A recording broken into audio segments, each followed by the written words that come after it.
Most people assume Alzheimer's begins the moment someone forgets a familiar name or loses the thread of a recent conversation. But these moments are actually late-stage symptoms. The physical disease begins silently, altering the brain up to 2 decades before a single symptom ever appears. This diagram illustrates a common point of confusion: the difference between dementia and Alzheimer's. Dementia is an umbrella term for cognitive decline. Alzheimer's is a specific physical brain disease that accounts for 60 to 80% of all dementia cases. In 1906, a German physician named Dr. Alois Alzheimer first identified this specific disease. After examining the brain tissue of a patient who had died with unusual mental symptoms, he discovered abnormal clumps and tangled fibers that didn't belong there. Our brains naturally slow down as we age, but Alzheimer's is an active malfunction. It is a progressive, fatal condition that destroys nerve cells rather than a passive result of getting older. Understanding this 20-year preclinical timeline is vital for modern research.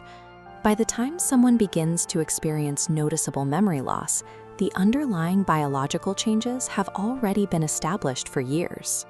Looking closely at the brain's neurons, the first culprit is beta amyloid. These protein fragments build up between nerve cells, forming toxic plaques. Inside the cells, tau protein threads twist into rigid tangles. Together, they disrupt vital communication networks. Starved, the brain cells eventually die. This cellular death doesn't happen randomly. The destruction heavily targets the hippocampus and the entorhinal cortex. Because these specific regions are responsible for forming and storing new memories, difficulty retaining recent information becomes the earliest outward sign of the disease. When enough of these microscopic connections are severed, the brain can no longer route around the damage. The silent biological sabotage finally emerges, dismantling a person's ability to navigate their daily life. This outward decline typically starts with mild cognitive impairment and progresses into mild Alzheimer's. Individuals might ask the same questions, get lost in familiar neighborhoods, or struggle to handle money. As the cellular damage spreads into areas of the brain controlling language and reasoning, the symptoms move into the moderate stage. Patients lose the ability to perform multi-step tasks like getting dressed, and they may fail to recognize the faces of their closest friends and family members. In this comparison diagram, you can see the toll of severe Alzheimer's on the brain. Plaques and tangles have spread entirely throughout the tissue, causing it to shrink significantly. By this final stage, patients lose the ability to communicate and become completely dependent on caregivers. Why this timeline activates in some people and not others comes down to a mix of triggers. Some risks are coded into our DNA. Inheriting an altered gene, like the APOE4 variant, heavily increases the likelihood of developing the disease. There is also a direct link for individuals with Down syndrome.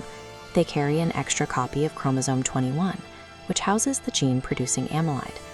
Because of this overproduction, estimates suggest over 50% of people with Down syndrome will develop Alzheimer's, often much earlier in life. Other risks are tied to how we live. Poor cardiovascular health, high blood pressure, a lack of physical activity, and social isolation all increase the likelihood of cognitive decline. Genetics may establish the underlying vulnerability, but a combination of lifestyle factors and time eventually initiates the damage. Historically, once that process started, the decline was completely unstoppable. For decades, medical options were limited to managing symptoms. Doctors could prescribe medications to temporarily stabilize memory or ease anxiety, but the underlying destruction of nerve cells continued completely unchecked. A new class of disease-modifying treatments is moving medicine past symptom management. Drugs like lecanemab and donanemab represent a change in how we address the disease at its cellular source. These new medications actively target the beta amyloid plaques, binding to the toxic proteins and sweeping them away from neurons. As a clinical result, a line chart demonstrates a flattened trajectory of cognitive decline, allowing patients to retain their independence for much longer. While these drugs are not a cure, by physically removing the hallmark plaques from the brain, science has successfully altered the biological trajectory of Alzheimer's for the very first time. There is a crucial catch to these new treatments. They are highly effective, but only if administered during the earliest stages of the disease, before the structural damage to the brain's network is too severe to salvage. That's why modern medical testing is so vital. Using specialized PET scans, MRIs, and tests for cerebrospinal fluid biomarkers, doctors can now peer into that silent 20-year preclinical window. They can physically spot the amyloid buildup long before the patient starts losing their memories. Because of these breakthroughs, early diagnosis does more than allow families to plan for the future. It opens a window for treatments that can slow the fading of the mind, making the disease a condition we can finally begin to manage.